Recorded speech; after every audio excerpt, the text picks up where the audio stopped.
Morning दोस्तों, सर्वोदय विद्यापीठ सीकरी की online classes में आप सभी का फिर से स्वागत है। मैं विपुल जैन फिर से लाया हूं आपके लिए कक्षा 10 के लिए गणित। तो देखिए दोस्तों, हमारा टॉपिक चल रहा था निर्देशांक ज्यामिति में। आपकी 10वीं कक्षा की एक्सरसाइज 9वीं एक्सरसाइज है ये, और उसमें हम 2 क्लासें ले चुके हैं।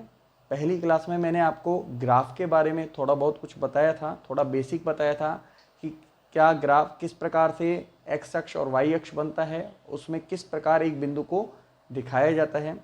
दूसरी क्लास में मैंने आपको 2 बिंदुओं के बीच की दूरी का सूत्र बताया था और उस पर आधारित एक प्रश्न करके बताया था। साथ के साथ आपकी किताब के कुछ 2-3 प्रश्नों को लेकर ग्राफ में किस प्रकार से बिंदुओं को रखा जाता है वो क्वेश्चन मैंने करवाए थे। आज मैं आपको आगे की ओर बढ़ाते हुए कुछ और क्वेश्चन आपकी किताबों के करवा रहा हूं। देखिए दोस्तों, आपकी किताब का जैसे क्वेश्चन नंबर तीसरा है, और तीसरे क्वेश्चन में आपसे कह रहा है दोस्तों, आपको ये 3 बिंदु दिए हुए हैं। देखिए दोस्तों, आपको प्रश्न में ये तीनों बिंदु दिए हुए हैं और आपसे कहा जा रहा है कि इन तीनों बिंदुओं को आलेखित करूं, मतलब आलेख में लिखूं। ठीक है, सबसे पहली बात तो ग्राफ में हमें इन तीनों बिंदुओं को दिखाना है। साथ के साथ आपसे दूसरा प्रश्न इसमें यह भी पूछ रहा है कि बिंदु Q का निर्देशांक भी ज्ञात करो। कैसे करेंगे? देखिए दोस्तों, सबसे पहले हम ग्राफ बनाएंगे। ग्राफ में आप जानते हो दोस्तों, ये आपका कौन सा अक्ष होता है? एक्स अक्ष होता है, जिसे आप एक्स डैश के द्वारा लिखते हो। ये आपका कौन सा अक्ष होता है? वाई अक्ष होता है, इसे आप वाई डैश के द्वारा लिखते हो। ठीक है दोस्तों, ये आपका मूल बिंदु होता है। कौन सा बिंदु होता है दोस्तों? मूल बिंदु होता है, जिसे आप ओ के द्वारा प्रदर्शित करते हो। तो देखिए दोस्तों, ये आपका मूल बिंदु ओ हो गया। ठीक है, एक बिंदु तो आपका सीधा सीधा आ ही रहा है। देख लीजिए दोस्तों, एक बिंदु आपका मूल बिंदु दिया हुआ है और वो क्या दिया हुआ है? ओ दिया हुआ है, जिसका निर्देशांक 0 0 है। तो देखिए दोस्तों, सबसे पहले ये देखना है कि यहाँ पर मान क्या दिए हुए हैं। तो देखिए, x का सबसे बड़ा मान 3 दिया हुआ है, तो आप देखिए, और वो भी धनात्मक में है, तो लिख लेते हैं 1 2 3, एक फालतू लिख लीजिए दोस्तों।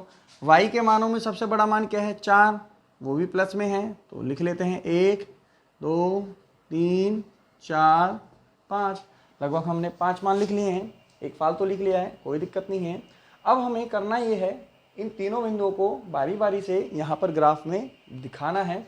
तो देखिए, सबसे पहले मैंने ओ को दिखा दिया है 0 0, ये तो बना हुआ है ऑलरेडी। अब देखिए, दूसरा बिंदु P है, जिसका निर्देशांक 3 0 है। तो देखिए 3 0, जहाँ पर x का मान कितना है दोस्तों? बिंदु P में 3 है। तो देखिए दोस्तों, अब बिंदु दिखाना है तो आप यहाँ पर वापस से मूल बिंदु पर खड़े हो जाओ। तो x का मान 3 है, तो x अक्ष पर चलो 3, यहाँ पर आ गए दोस्तों। क्यों आए हैं यहाँ पर? क्योंकि x का मान कितना है? +3 है। अब y का मान कितना है दोस्तों? 0। y का मान कितना है? 0।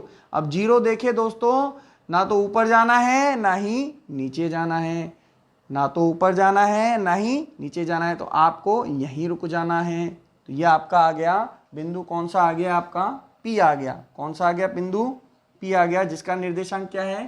3 0। देखिए दोस्तों, आपको मैंने बताया था x निर्देशांक का मतलब होता है y अक्ष से दूरी, और y निर्देशांक का मतलब होता है x अक्ष से दूरी।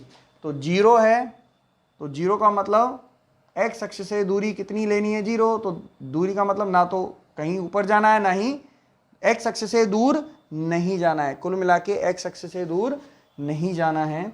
अब एक तीसरा बिंदु आपको r दिया हुआ है, r का निर्देशांक 0 4 है। तो देखिए दोस्तों, अब इस बिंदु को दिखाने के लिए सबसे पहले वापस आ जाओ मूल बिंदु पर। मूल बिंदु पर आने के बाद आपका सबसे पहला बिंदु कौन सा है? 0। x का मान कितना है? 0। तो आप कहीं जाओगे? कहीं नहीं जाओगे। कहीं जाओगे दोस्तों? नहीं जाओगे। 0 का मतलब कहीं नहीं जाना। 0 का मतलब क्या होता है दोस्तों? कहीं भी नहीं जाना, यहीं खड़े रहो, कहीं नहीं जाना। तो x के लिए तो आपको कहीं नहीं जाना। अब आ जाओ दोस्तों y के मान पर। y का मान कितना है? +4। तो दोस्तों y का मान +4 कहाँ है? ऊपर है ना। तो चलो यहाँ से सीधा ऊपर चले, तो ये आपका +4 आ गया। ये आपका तीसरा बिंदु आ गया, और इस बिंदु का नाम क्या है? R, और इसका निर्देशांक क्या दे रखा है? 0 4। देखिए दोस्तों, आपसे कह रहा है कि जब इनको आपस में मिलाते हैं, देखो इसकी सीध में ले रहा हूँ और इसको भी सीध में ऊपर की ओर ले रहा हूँ, तो जब इनको आपस में मिलाते हैं तो ये बिंदु Q आता है। क्या आता है? बिंदु Q आता है। आपकी किताब में प्रश्न दिया हुआ है कि आयतीय निर्देशांक अक्षों को लेते हुए बिंदु O, बिंदु P और बिंदु R को आलेखित करो। यदि O P Q R एक आयत हो, यदि O P Q R एक आयत हो तो बिंदु Q का निर्देशांक ज्ञात करो। तो देखिए दोस्तों, पहले हम बिंदु Q निकालेंगे, तो मैंने इसको सीधा आगे बढ़ा दिया और इसको सीधा ऊपर आगे की ओर बढ़ा दिया। जहां पर भी एक दूसरे को इन्होंने काटा है वो बिंदु आपका क्या आया है? Q आया है। वो बिंदु आपका क्या आया है? Q आया है। अब मुझे इस बिंदु Q का निर्देशांक ज्ञात करना है दोस्तों। देखिए बहुत आसान है बिंदु Q का निर्देशांक ज्ञात करना। देखिए सबसे पहले अपन x निर्देशांक ज्ञात करते हैं। x निर्देशांक का मतलब होता है y अक्ष से दूरी। x निर्देशांक का मतलब क्या होता है दोस्तों?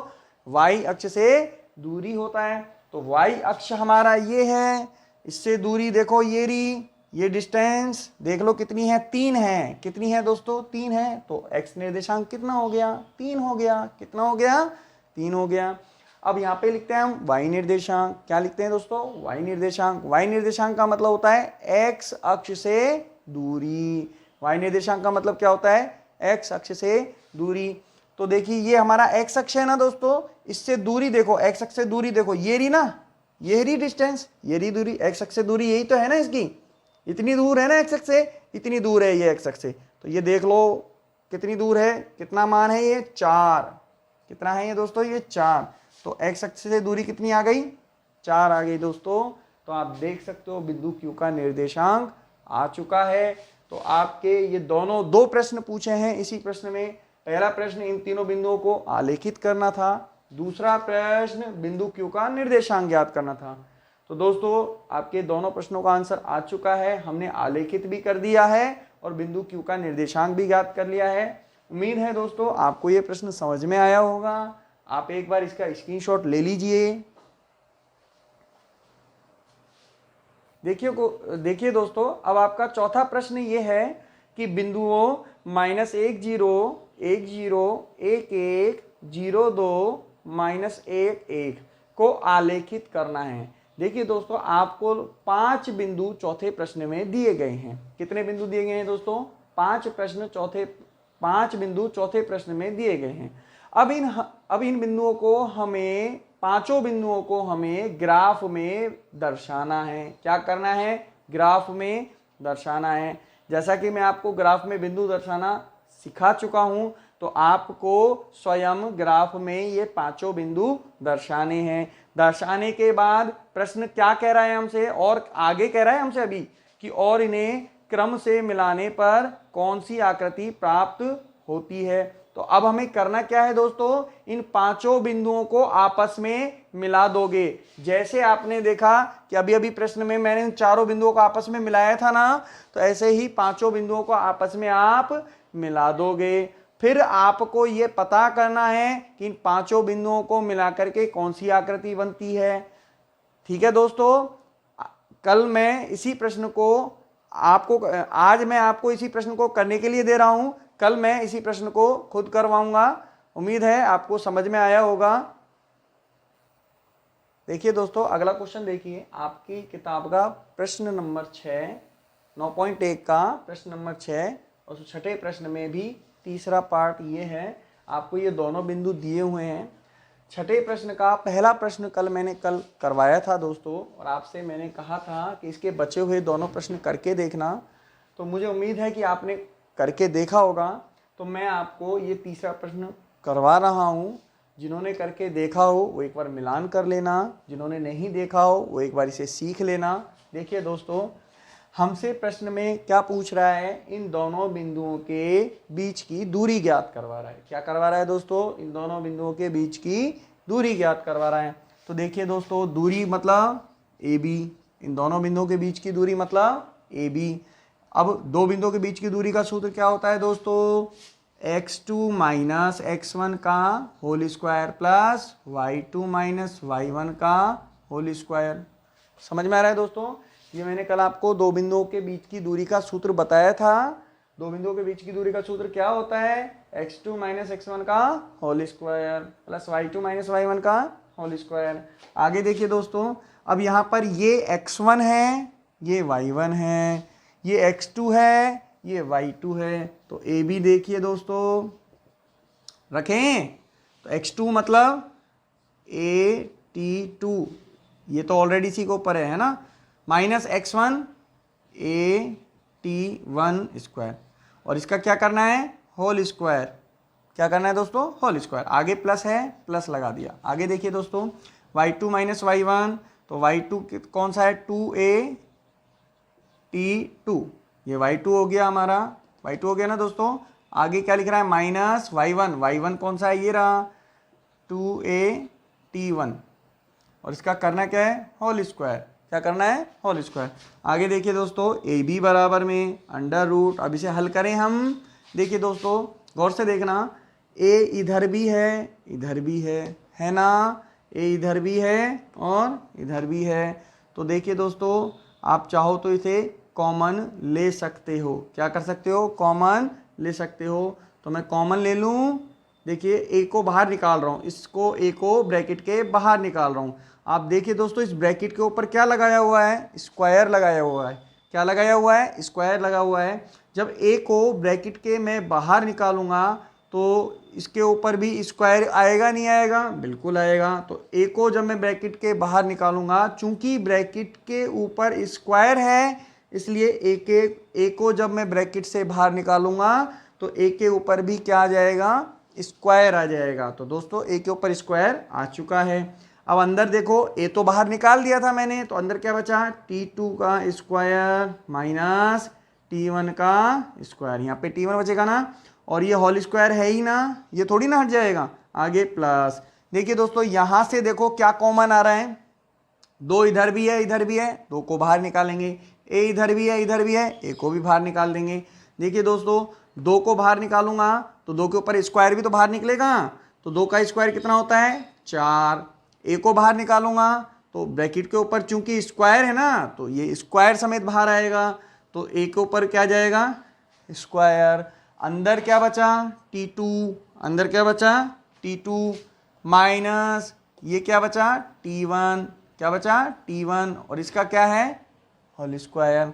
समझ में आया दोस्तों? आगे देखिए, ए बी बराबर में, ए बी बराबर में, अब देखिए दोस्तों, गौर से देखो, यहां पर आप ध्यान से देखें तो ये आपको याद है दोस्तों, एक फॉर्मूला याद है? X square minus y square का, या ऐसे पढ़ा होगा आपने, a square minus b square. तो आपको ये फॉर्मूला याद हो तो a square minus b square बराबर क्या होता है? ए प्लस बी गुना ए माइनस बी होता है। याद है दोस्तों आपको ये फॉर्मूला? तो यहाँ भी कुछ ऐसा ही हो रहा है, ये ए स्क्वायर माइनस बी स्क्वायर वाला फॉर्मूला बन रहा है। तो हम क्या करेंगे? फॉर्मूला लगा देंगे, और फॉर्मूला लगा देंगे, ये ए स्क्वायर का तो ए स्क्वायर आ जाएगा, तो लगा दें दोस्तों, ए प्लस बी मतलब T2 प्लस T1, और a माइनस बी मतलब T2 माइनस T1। उम्मीद है दोस्तों समझ में आ रहा होगा आपको। आगे प्लस है, प्लस लगा दिया, 4a स्क्वायर। अच्छा दोस्तों देखिए, इनके ऊपर स्क्वायर लगाया हुआ है ना, तो आप स्क्वायर नहीं हटा सकते। तो देखिए दोस्तों, ये देखिए दोस्तों, मैं एक साथ ये स्क्वायर लगा दिया। देखिए दोस्तों, मैंने क्या किया है, केवल इसके अंदर सूत्र लगा करके इसको खोला है। बाकी स्क्वायर की जगह तो स्क्वायर ही रहेगा ना दोस्तों। मैंने केवल क्या किया, इसके अंदर जो सूत्र लग रहा था वो सूत्र लगाया है, बाकी स्क्वायर का स्क्वायर ही रहेगा। यहाँ कोई परिवर्तन नहीं होगा, यहाँ कुछ भी परिवर्तन नहीं होगा। T2 माइनस T1 का होल स्क्वायर। आगे देखिए दोस्तों, ए बी बराबर में, देखिए, अब देखिए दोस्तों, आपको एक नवी क्लास की एक प्रॉपर्टी याद होगी, a इंटू बी की होल पावर यदि m हो तो ये पावर अलग अलग हो जाती है। a की पावर m भी हो जाती है, इंटू में b की पावर m भी हो जाती है ना दोस्तों। यदि a इंटू बी की होल पावर m दी हुई हो तो a की पावर m इंटू बी की पावर m हो जाती है। तो आप देखिए दोस्तों, a के स्थान पर ये है, b के स्थान पर यह है, और होल पावर ये है, तो पावर अलग अलग हो जाएगी। बिल्कुल हो जाएगी। तो पावर अलग अलग कर दें, T2 प्लस T1 का होल स्क्वायर इंटू में T2 माइनस T1 का whole square plus 4a square आगे गुणा में T2 माइनस T1 का होल स्क्वायर। अब देखिए दोस्तों, आगे देखिए ए बी बराबर में, देखो दोस्तों अब ध्यान से देखना, T2 माइनस T1 का होल स्क्वायर इधर भी है और T2 माइनस T1 का होल स्क्वायर इधर भी है। गौर से देखो दोस्तों, यहाँ भी है ये रहा और यहाँ भी है, और ए स्क्वायर यहाँ भी है और ए स्क्वायर यहाँ भी है। तो देखिए दोस्तों, हम क्या करेंगे, इन दोनों को अंडर रूट के बाहर निकालेंगे। क्या करेंगे दोस्तों, अंडर रूट के बाहर निकालेंगे। अब ध्यान से समझना दोस्तों, जब मैं ए स्क्वायर को अंडर रूट के बाहर निकालूंगा तो चूंकि ए स्क्वायर के ऊपर क्या लगाया हुआ है, अंडर रूट लग रहा है ना, तो ये जब बाहर निकलेगा तो वर्गमूल होके निकलेगा। कैसे निकलेगा, वर्गमूल होके निकलेगा। तो ए स्क्वायर का वर्गमूल क्या हो जाएगा, ए हो जाएगा। इसी प्रकार देखिए दोस्तों, इसको भी मैं वर्गमूल के बाहर करना चाह रहा हूं तो ये भी बाहर आ जाएगा क्योंकि ये कॉमन आ रहा है। अब देखिए दोस्तों, जब मैं इसको वर्गमूल से बाहर निकालूंगा तो इसका भी क्या होके निकलेगा, वर्गमूल होके निकलेगा। इसके ऊपर क्या है, स्क्वायर है। जब मैं इसको बाहर निकालूंगा तो होल स्क्वायर का जब आप वर्गमूल करते हो तो स्क्वायर से अंडर रूट कट जाता है। तो अब क्या बचेगा दोस्तों, देखिए अब इसके ऊपर स्क्वायर नहीं आया ना, इसलिए नहीं आया क्योंकि स्क्वायर से अंडर रूट खत्म हो गया तो वर्गमूल हो गया उसका। अब देखिए दोस्तों, अंदर क्या बचेगा, ये तो बाहर निकाल ही लिया, ये भी बाहर निकाल दिया, ये बचा T2 प्लस T1 का होल स्क्वायर। आगे देखिए दोस्तों, यहाँ तो कुछ नहीं बचा ना, आगे देखिए प्लस, और देखिए क्या बचा, ये निकाल दिया आपने बाहर, ये भी निकाल दिया, क्या बचेगा 4। तो दोस्तों आपका आंसर आ चुका है। ये दो बिंदु थे, इन दोनों बिंदुओं के बीच की दूरी का सूत्र मैंने लगाया, सूत्र लगाने के बाद कैलकुलेशन करी है। उम्मीद है आपको ये समझ में आया होगा। यदि आपको समझने में कहीं भी कोई प्रॉब्लम है आप कमेंट बॉक्स में कमेंट कर सकते हैं। तो दोस्तों आज के लिए इतना ही, कल आपके लिए हम फिर हाजिर होंगे। नमस्ते।